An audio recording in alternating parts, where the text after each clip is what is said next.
যখন একজন সাধক আধ্যাত্মিকতার পথে অগ্রসর হতে চান তখন তাদের একটি স্পষ্ট পথ এবং নির্দেশনার প্রয়োজন হয়। শ্রীরামকৃষ্ণ পরমহংসের এই শিক্ষাগুলি সাধককে আধ্যাত্মিক সাধনার প্রাথমিক পর্যায়েও সম্পূর্ণ বোধগম্যতা প্রদান করবে। শ্রীরামকৃষ্ণ বলেছেন যে প্রকৃত আধ্যাত্মিক সাধনা আত্মবিশ্বাসের মাধ্যমে শুরু হয়। যখন একজন সাধক আধ্যাত্মিক সাধনার পথে যাত্রা করেন তখন তাদের প্রথমে নিজেদের মধ্যে এই অটল বিশ্বাস গড়ে তুলতে হবে যে তারা ঈশ্বরকে লাভ করতে পারবেন। যদি তারা অযোগ্য বলে মনে করেন তাহলে তাদের আধ্যাত্মিক সাধনা শুরু থেকেই বাধাগ্রস্ত হয়। ঈশ্বর কোনো নির্দিষ্ট শ্রেণী বা বর্ণের নন, তিনি সকলের এবং সকলের মধ্যেই আছেন।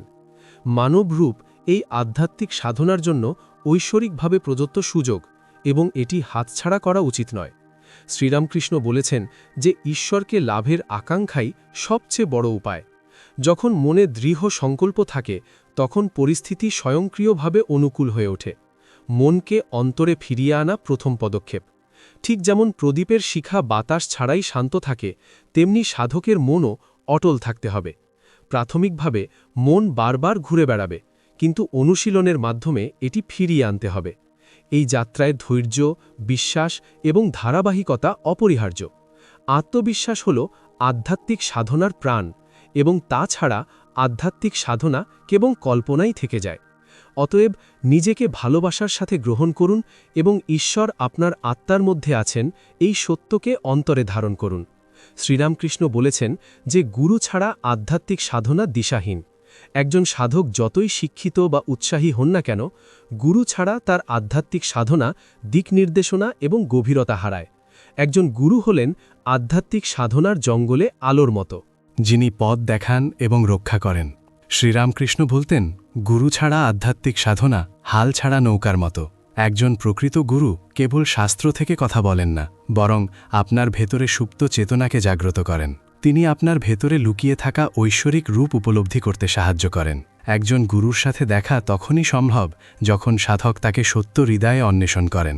ঠিক যেমন পৃথিবীতে বীজ অঙ্কুরিত হয় যখন এটি প্রস্তুত থাকে, তেমনি একজন গুরুর সন্ধান তখনই পাওয়া যায় যখন মন যোগ্য হয়। গুরু সম্পর্কে সন্দেহ আধ্যাত্মিক সাধনাকে ধ্বংস করে। অতএব সম্পূর্ণ আত্মসমর্পণ অপরিহার্য। গুরু কেবল একজন বহিরাগত নন, তিনি আপনার জীবনের পথ প্রদর্শক হয়ে ওঠেন। যখনই আধ্যাত্মিক সাধনায় বিভ্রান্তি দেখা দেয় তখন গুরুর আশ্রয় নেওয়াই প্রকৃত সমাধান। গুরুকে সম্মান করা এবং সেবা করাও আধ্যাত্মিক সাধনার একটি অংশ। গুরু এবং ঈশ্বরের মধ্যে পার্থক্য করো না, কারণ গুরু হলেন ঈশ্বরের জীবন্ত প্রতিমূর্তি। শ্রীরামকৃষ্ণ বলেছিলেন যে আত্মনিয়ন্ত্রণ ছাড়া আধ্যাত্মিক সাধনার ভিত্তি স্থাপন করা যায় না। সাধককে প্রথমে তার শরীর এবং মনের ওপর নিয়ন্ত্রণ প্রতিষ্ঠা করতে হবে, কারণ আত্মনিয়ন্ত্রণ ছাড়া আধ্যাত্মিক সাধনা একটি বিক্ষিপ্ত স্রোতে পরিণত হয়। ইন্দ্রিয়ের চঞ্চলতা আধ্যাত্মিক অনুশীলনের সবচেয়ে বড় বাধা, এবং যতক্ষণ না ইন্দ্রিয়গুলি যদি নিয়ন্ত্রণে না থাকে তাহলে ধ্যান অসম্ভব। শ্রীরামকৃষ্ণ বলেছেন যে যারা আনন্দের পিছনে ছুটছেন তারা ঈশ্বরকে লাভ করতে পারবেন না। অতএব সাধককে তাদের খাদ্যাভ্যাস, আচরণ এবং চিন্তাভাবনায় পবিত্রতা অর্জন করতে হবে। নিদ্রা, ক্রোধ, লোভ এবং অলসতা এই সবই আধ্যাত্মিক সাধনার শত্রু। আত্মনিয়ন্ত্রণ মানে তপস্যা নয়, এর অর্থ ভারসাম্য। মন তখনই স্থির হয় যখন এটি কোনো কিছুতে অতিরিক্ত লিপ্ত হয় না। প্রকৃত আত্মনিয়ন্ত্রণ হল ইন্দ্রিয়গুলিকে দমন করা নয়, বরং তাদের অন্তরে পরিণত করা। শ্রীরামকৃষ্ণ বলেছেন যে একাকিত্ব হল আধ্যাত্মিক সাধনার জন্মস্থান। যখন একজন সাধক শুরু করেন তখন তাদের মন জাগতিক বিষয়গুলিতে বিক্ষিপ্ত হয় এবং তার ভেতরে গভীরভাবে ডুবে যাওয়া কঠিন হয়। এই পরিস্থিতিতে একাকিত্ব হল সেই স্থান যেখানে সাধক তাদের মনকে শান্ত করার অনুশীলন করেন। শ্রীরামকৃষ্ণ নিজেই দক্ষিণেশ্বরের পঞ্চবটিতে একাকী ধ্যান অনুশীলন করেছিলেন। নির্জনতা মানে জগৎ থেকে সরে আসা এবং আত্মার সাথে কিছু সময় কাটানো। এটি অভ্যন্তরীণ নির্জনতা হওয়া উচিত, বাহ্যিক নয়। যখন কেউ তাদের হৃদয়ের কণ্ঠস্বর শুনতে শুরু করে তখনই আধ্যাত্মিক সাধনার পথ স্পষ্ট হয়ে ওঠে। নির্জনতায় বসে থাকা সাধককে আত্ম উপলব্ধির দিকে নিয়ে যায়। এই অবস্থায় কেবল ব্যক্তি এবং ঈশ্বরই আছেন। এই সময়ে বাহ্যিক আকর্ষণ থেকে নিজেকে দূরে রাখা অপরিহার্য। নির্জনে করা ধ্যান গভীর এবং ফলপ্রসূ হয়। সাধকের দিনে অন্তত একবার সম্পূর্ণ নির্জনে বসে থাকা উচিত। এই অনুশীলন পরবর্তীতে স্থায়ী অভ্যন্তরীণ একাগ্রতায় রূপান্তরিত হয়। নির্জনতা সাধকের অন্তরকে পবিত্র করে এবং ঈশ্বরের সাথে সংযুক্ত করে। শ্রীরামকৃষ্ণ আরও বলেন যে সরলতা এবং আন্তরিকতাই প্রকৃত ভক্তির মূল। যখন একজন সাধক ভান এবং ছলনার সাথে ভক্তি অনুশীলন করেন তখন তাদের মন ভিতরে শূন্য থাকে। ঈশ্বর কেবল নিষ্কলঙ্ক, নির্দোষ এবং সরল হৃদয়ে অবতরণ করেন। শ্রীরামকৃষ্ণ শিশুসুলভ সরলতাকে সর্বশ্রেষ্ঠ গুণ বলে মনে করতেন। তিনি বারবার বলেছিলেন যে ঈশ্বর প্রতারণা এবং প্রতারণা থেকে বিরত থাকেন। যখন একজন সাধক দ্বিমুখী মান পোষণ করেন তখন তাদের অনুশীলন কেবল ভান হয়ে যায়। অতএব ঈশ্বরের সামনে নিজেদেরকে যেমন আছে তেমনভাবে উপস্থাপন করা উচিত। শ্রীরামকৃষ্ণ আরও বলেন যে ঈশ্বরের স্মৃতি মনে থাকা মাত্রই সাধকের মনে জপ চলতে থাকা উচিত, ঠিক যেমন ঘড়ির টিকটিক শব্দ।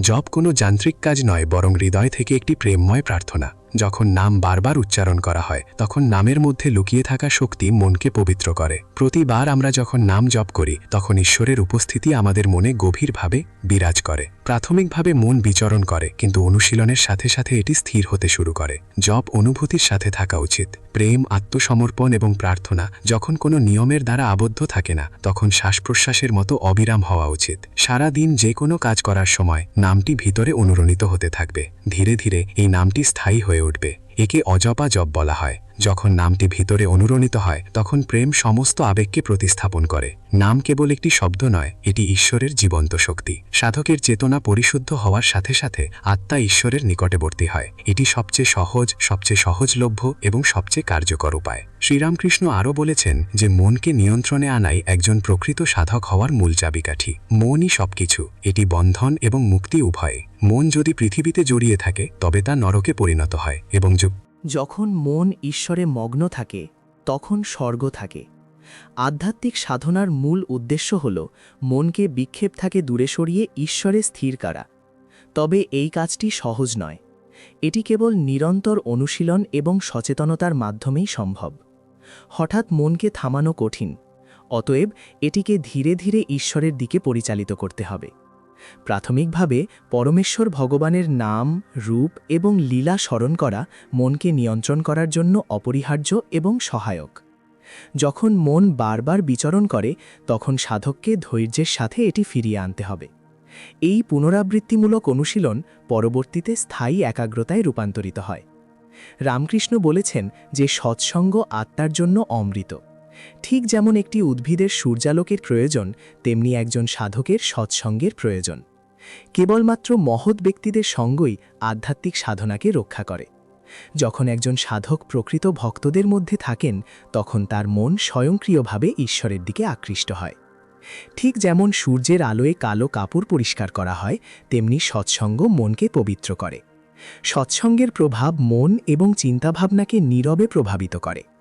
একজন সাধক একা যতই প্রচেষ্টা করুন না কেন, সঙ্গ থেকে প্রাপ্ত শক্তি এখনও বিদ্যমান। এটা অমূল্য। সৎসঙ্গ জ্ঞানকে জাগ্রত করে এবং জীবনের দিক নির্দেশনা স্পষ্ট করে। শ্রীরামকৃষ্ণের পরবর্তী শিক্ষা হল সেবার মাধ্যমে ভক্তি পরীক্ষা করা হয়।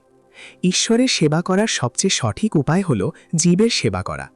যখন আমরা নিঃস্বার্থভাবে অন্যদের সাহায্য করি তখন আমরা সত্যিকার অর্থে ঈশ্বরের উপাসনা করি। সেবা হৃদয়ে দয়া, করুণা এবং নম্রতা নিয়ে আসে, যা ভক্তির মৌলিক গুণ। যদি একজন সাধক কেবল ধ্যান করেন কিন্তু সেবা না করেন তাহলে তাদের ভক্তি অসম্পূর্ণ থেকে যায়। সেবা অন্তর্নিহিত অহংকারকে ধ্বংস করে, কারণ সেখানে কেবল তুমি আছে, আমি নয়। যখন আমরা একজন অসুস্থ, ক্ষুধার্ত বা দুর্দশাগ্রস্ত ব্যক্তির মধ্যে ঈশ্বরের রূপ দেখি তখন সেবা একটি আধ্যাত্মিক অনুশীলনে পরিণত হয়।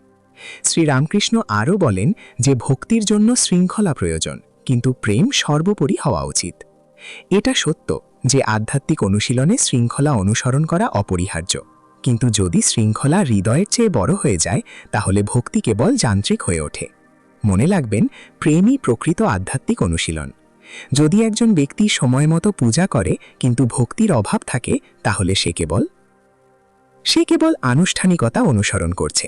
নিয়ম হল আধ্যাত্মিক সাধনার মেরুদণ্ড, কিন্তু ভক্তি হল এর প্রাণরস। যদি একজন মা তার সন্তানকে প্রতিদিন একই সময়ে খাওয়ান কিন্তু ভালোবাসার অভাব থাকে তাহলে শিশুটি ক্ষুধায় নয় বরং স্নেহের অভাবের কারণে দুঃখিত হয়। একইভাবে একজন সাধককে তার নিয়মগুলিকে ভালোবাসা দিয়ে ঢেলে দিতে হবে। মাঝে মাঝে সময় নষ্ট হলে ঈশ্বর অসন্তুষ্ট হন না, কিন্তু ভালোবাসার অভাব থাকলে সবকিছু নষ্ট হয়ে যায়। শ্রীরামকৃষ্ণ বলেছেন যে একজন সাধককে দৃঢ় সংকল্পের সাথে এগিয়ে যেতে হবে। আধ্যাত্মিক সাধনার শুরুতেই মনে দৃঢ় সংকল্প নিতে হবে যে যাই হোক না কেন সে ঈশ্বরকে লাভ করবে। একজন প্রকৃত সাধক হলেন তিনি, যিনি আর নয় এই দৃঢ় সংকল্প নিয়ে উঠে তার আধ্যাত্মিক সাধনা শুরু করেন। যদি মন বারবার দ্বিধাগ্রস্ত হয় তাহলে অনুশীলন অসম্পূর্ণ থেকে যায়। দৃঢ় সংকল্প অন্তর্নিহিত শক্তি জাগ্রত করে এবং বাধা অতিক্রম করতে অনুপ্রেরণা করে। শ্রীরামকৃষ্ণের আরও শিক্ষা হল প্রকৃত সমর্পণ হল ঈশ্বরের ইচ্ছার কাছে সমর্পণ করা। কেউ নিজের কর্মের ফল পায়, কিন্তু ঈশ্বরের ইচ্ছাই সর্বোচ্চ।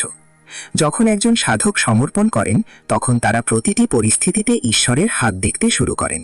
জীবনের আনন্দ, লাভ এবং ক্ষতি আসবে এবং যাবে, কিন্তু একজন নিবেদিত প্রাণ সাধক অক্ষত থাকেন।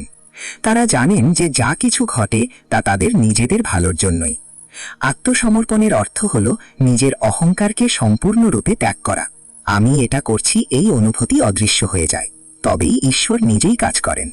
তার পরবর্তী শিক্ষায় শ্রীরামকৃষ্ণ বলেন, আধ্যাত্মিক সাধনায় কখনো হতাশ হবেন না। ঈশ্বর সর্বদা কাছে থাকেন। এক পা এগুন, ঈশ্বর আপনার দিকে 100 পা এগিয়ে আসেন। কিন্তু সাধক দ্রুত ক্লান্ত এবং হতাশা হয়ে পড়ে, কারণ তারা মনে করেন যে ঈশ্বর অনেক দূরে। সত্য হল ঈশ্বর প্রতি মুহূর্তে আমাদের ভেতরে আছেন। তিনি আমাদের নিঃশ্বাসে, আমাদের চোখে, আমাদের চেতনায় আছেন। হতাশা তখনই আসে যখন সাধক ফল, অভিজ্ঞতা বা সাফল্য আশা করেন। কিন্তু যখন তারা নিঃস্বার্থভাবে আধ্যাত্মিক সাধনা করেন তখন তারা ধীরে ধীরে ভিতরের দেবতাকে চিনতে শুরু করেন। তার পরবর্তী শিক্ষায় শ্রীরামকৃষ্ণ বলেন, অহংকার হল আধ্যাত্মিক সাধনার সবচেয়ে বড় বাধা।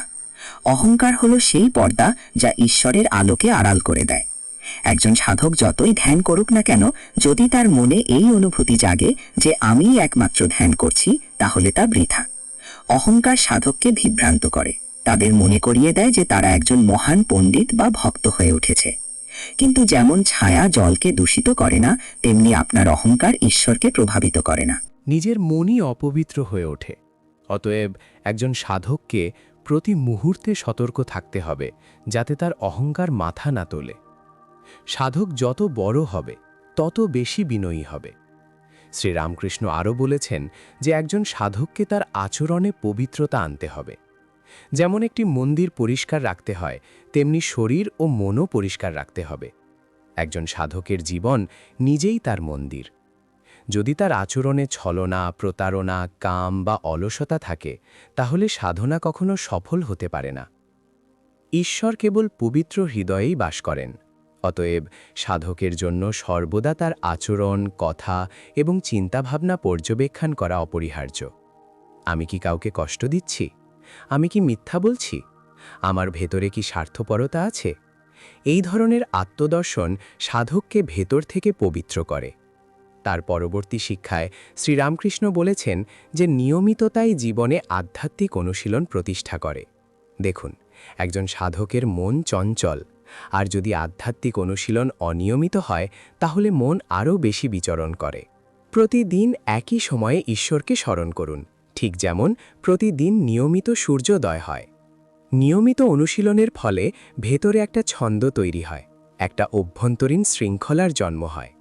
শরীরের যেমন খাদ্যের প্রয়োজন, তেমনি আত্মারও নিয়মিত ঈশ্বরের ধ্যানের প্রয়োজন। একদিন ধ্যান করে 5 দিন বাদ দেওয়া অনুশীলন রয়। প্রাথমিকভাবে মন মনোযোগী হবে না, চিন্তাভাবনা ঘুরে বেড়াবে, কিন্তু সময় এবং স্থান ঠিক থাকলে মন ধীরে ধীরে শিথিল হতে শুরু করবে। নিয়মিততা আধ্যাত্মিক অনুশীলনকে আরও গভীর করে তোলে এবং এই অনুশীলন পরবর্তীতে অনায়াসে পরিণত হয়। একজন সাধকের প্রতিদিন সকাল ও সন্ধ্যায় ঈশ্বরের উদ্দেশ্যে অন্তত কিছু সময় উৎসর্গ করা উচিত। এই ছোট নিয়মটি বিস্ময়কর কাজ করে। নিয়মগুলি নৌকার দড়ির মতো, যা সাধককে ঘূর্ণিতে ডুবতে বাধা দেয়। তার আরও শিক্ষায় শ্রীরামকৃষ্ণ বলেছেন যে একজন সাধকের খাদ্যাভ্যাস এবং চিন্তাভাবনায় ভারসাম্য বজায় রাখা উচিত। খাদ্য যেমন, মনও তেমন। যদি খাদ্য তামসিক হয় তাহলে মন ভারী এবং নিষ্ক্রিয় হয়ে উঠবে।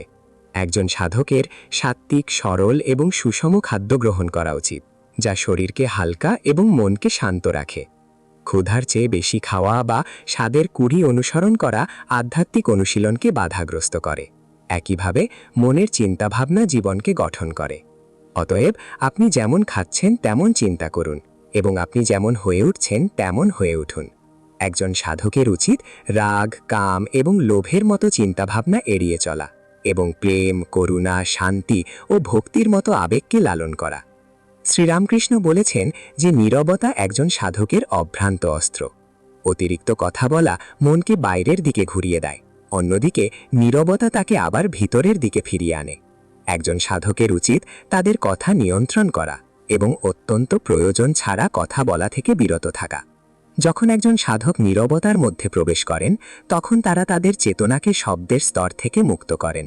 নীরবতা কেবল বাহ্যিক নীরবতা নয়, বরং অভ্যন্তরীণ শান্তির অভিজ্ঞতা। এতে সাধক আত্মমগ্ন হন, তাদের আন্তরিক প্রশ্ন শোনেন এবং ভেতর থেকে উত্তর খুঁজে পান। শ্রীরামকৃষ্ণ আরও বলেন যে প্রেম হল আধ্যাত্মিক সাধনার মূল। যাদের হৃদয়ে প্রেম নেই, তারা যতই ধ্যান করুন না কেন, তারা ঈশ্বরকে লাভ করতে পারে না। প্রেম হল সেই শক্তি যা আত্মাকে পরমেশ্বরের সাথে যুক্ত করে। একজন সাধকের ঈশ্বরকে ভালোবাসা উচিত যেমন একটি শিশু তার মাকে নিঃস্বার্থভাবে, নিষ্কলঙ্কভাবে এবং সম্পূর্ণ আত্মসমর্পণের সাথে ভালোবাসে। ভক্তি প্রেম থেকে জন্মগ্রহণ করে। শ্রীরামকৃষ্ণ আরও বলেন যে অসুবিধা সাধকের পরীক্ষা নয়, বরং আধ্যাত্মিক সাধনার একটি অংশ।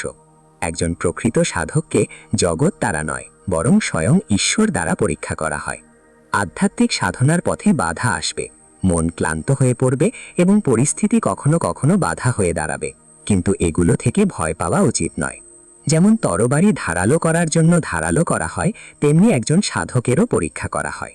তার পরবর্তী শিক্ষায় শ্রীরামকৃষ্ণ বলেন, সেবা সাধনাকে কর্মে রূপান্তরিত করে। যাদের করুণার অভাব আছে তারাই সাধক হতে পারে না। যাদের প্রেম ও করুণা আছে কেবল তারাই সেবা করে। যখন একজন সাধক এমন আচরণ করে যেন সে অন্যের দুঃখকে নিজের বলে মনে করে, তখন সেই সেবা সাধনায় পরিণত হয়। সেবা কেবল একটি বাহ্যিক কাজ নয়, এটি ভেতর থেকে প্রবাহিত একটি অনুভূতি, যা অহংকারকে বিলীন করে এবং নম্রতা আনে। শ্রীরামকৃষ্ণ আরও বলেন, গুরুতে বিশ্বাস সাধনাকে সম্পূর্ণ করে। গুরু হলেন সেই নৌকা যা সাধককে জীবন সমুদ্র পার করে নিয়ে যায়। গুরু ছাড়া সাধক নিজের ভ্রান্তিতে আটকে থাকে। গুরু হলেন সেই প্রদীপ যা অন্ধকারে পথ দেখায়। কিন্তু কেবল গুরুতে বিশ্বাস করা ঠিক নয়, গুরুতে বিশ্বাস রাখা এবং তার উপর বিশ্বাস রাখা অপরিহার্য।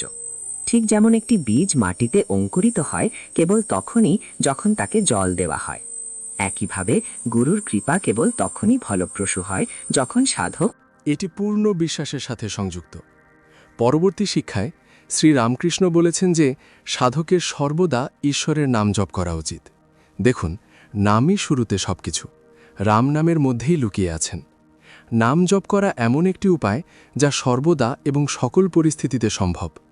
যখন একজন সাধক হাঁটতে, বসে বা কাজ করার সময় ঈশ্বরের নাম জপ করেন, তখন তাদের মন ধীরে ধীরে শুদ্ধ হয়। নাম জপ করলে চিন্তার জঞ্জাল কমে যায় এবং একাগ্রতা বৃদ্ধি পায়। নাম কেবল একটি শব্দ নয়, এটি একটি জীবন্ত শক্তি। সাধকের যে কোনো একটি নাম ধরে হৃদয়ে স্থাপন করা উচিত। নাম জপ এমন একটি রশি যা সাধককে ঈশ্বরের সাথে সংযুক্ত করে, সে যেখানেই থাকুক না কেন। যখন মন বিচরণ করে তখন নাম জপ করুন। এই সহজ কিন্তু গভীর উপায়টি শেষ পর্যন্ত পরম তীরে নিয়ে যায়। শ্রীরামকৃষ্ণের চূড়ান্ত শিক্ষা হল আত্মাকে জানা আধ্যাত্মিক অনুশীলনের চূড়ান্ত ফল। আপনার আত্মা ঈশ্বরের একটি অংশ, আপনি তার থেকে পৃথক নন। আধ্যাত্মিক অনুশীলনের চূড়ান্ত লক্ষ্য হল সাধকের নিজের মধ্যে লুকিয়ে থাকা সত্যকে চিনতে পারা। যখন একজন সাধক সব কিছু ত্যাগ করে কেবল আত্মার উপর মনোনিবেশ করেন, তখন তিনি বুঝতে পারেন যে তারা দেহ নন, তারা মন নন, তারা হলেন চিরন্তন আত্মা, এবং এই উপলব্ধিই মুক্তি। তবে এই আত্ম উপলব্ধি তখনই সম্ভব যখন সাধক নিরন্তর ধ্যান, ভক্তি, সেবা এবং একটি বিশুদ্ধ জীবনের মাধ্যমে অন্তরে ভ্রমণ করেন। এই যাত্রা বাহ্যিক জ্ঞানের মাধ্যমে নয়, বরং আত্মার উপলব্ধির মাধ্যমে সম্পন্ন হয়। জীবনের লক্ষ্য হল ঈশ্বরকে অর্জন করা, বাকি সব কিছুই মায়া। অতএব সাধকের লক্ষ্যকে কখনোই ভুলে যাওয়া উচিত নয়। এটিই আধ্যাত্মিক অনুশীলনের সারমর্ম। আত্মাকে জানুন, অর্থাৎ ঈশ্বর। আমরা আশা করি এটি নতুন সাধকদের নির্দেশনা প্রদান করবে এবং বয়স্ক সাধকদের আধ্যাত্মিক অনুশীলনকে শক্তিশালী করবে।